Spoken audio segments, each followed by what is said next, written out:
من لەو نووسینەوەی ئەو ئەدگارە دیارە لە 22 ژمارەی کوردستانیا بڵاو کرایەوە لەبەر ئەهمیەتی چکە مێژووی بەشێکی میلەتەکەمانە بەشی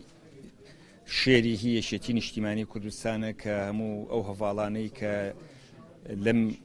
یادگارانە ناویان هاتووە و ڕەسمەکان هەندێک برادریش باسییان کرد کە خۆیان شاهیدن ئەمە لەڕێ ڕەسمەوە تاریخە ژێڕیتەوە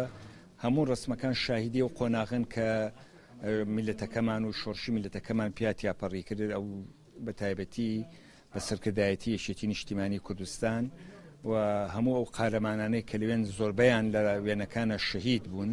ئەوە خۆی شاهیدیەکە منیژە ئەمەیە کە بیژەرمەوە ئێستا نووسیم بۆ ئەو نووسیم کە لاوانی تازە گەنجی تازە تێکۆشەرەکانی یەکێتی تێکۆشەرەکانی میلەتەکەمان ئەو ڕۆژگارەیان لەبی بێ کە هەر ڕسمێک لێرە بینن قارەمانێکی تایە ئەوەی کە شەهید بۆەوەی کەماوە